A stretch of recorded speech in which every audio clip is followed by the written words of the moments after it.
ఇలాంటి సినిమాలు గుంటూరులో జాతరలాగా చూసిన కుర్రోడిని నేను. మళ్ళీ ఒక బ్లాక్ బస్టర్ తర్వాత ఈ అనంతపూర్లో ఈ సెలబ్రేట్ జరగటం, బాలయ్యబాబు గారు 9th జరగాల్సిన ఈవెంట్ ఇది. ఎక్కడో ఒక బ్యాడ్ ఇన్సిడెంట్ వల్ల వెంటనే బాలయ్యబాబు గారు ఈ టైంలో చేయటం కరెక్ట్ కాదు అనుకుంటే మీ అందరూ యూనిట్ ఆగిపోయాం.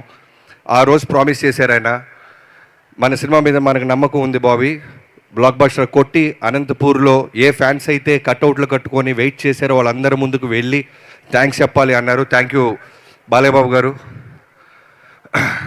జనరల్గా నేను చాలా తక్కువ మాట్లాడతా, నా ఏవి చాలా పెద్దదేసేశారు.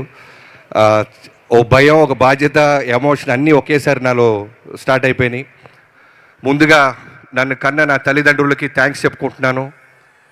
చాలా రేర్గా తల్లిదండ్రులు పిల్లల్ని వాళ్ళకి నచ్చిన ఒక క్రాఫ్ట్లోకి ప్రోత్సహిస్తారు. అలాంటి ఒక చిన్న మిడిల్ క్లాస్ కుటుంబం మాది.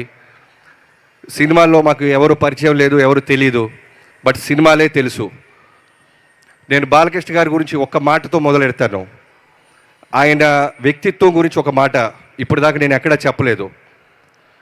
నేను ధైర్యంగా బాలకృష్ణ గారిని కలిసినప్పుడు, నువ్వు ఎలా వచ్చావు బాబీ అంటే, నేను చిరంజీవి గారి అభిమాని సార్ అని చెప్పినప్పుడు ఆయన ఎంత ఆప్యాయంగా నన్ను ఎంకరేజ్ చేశారంటే, వేరే ఏ హీరో దగ్గర ఇలా జరిగిద్దో నాకు తెలీదు.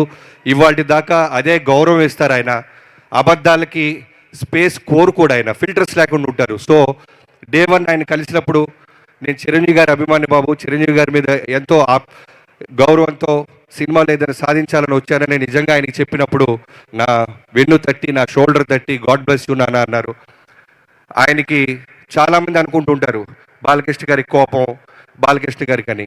నేను రన్నింగ్లో ఉన్నప్పుడు సడన్గా ఫస్ట్ షెడ్యూల్ జరిగిన తర్వాత మోహన్ కృష్ణ గారు అనే మా రైటర్తో నేను బాబాయ్ అంటుంటాను ఒక మాట చెప్పా. బాబాయ్, మా నాన్నగారు కాలం చేయకముందే నేను బాలకృష్ణ గారితో చేసుంటే మా నాన్న ఇంకా బాగా అర్థమై ఉండేవాడు అని. సేమ్ మా నాన్నకు కూడా ఫిల్టర్స్ ఉండవు.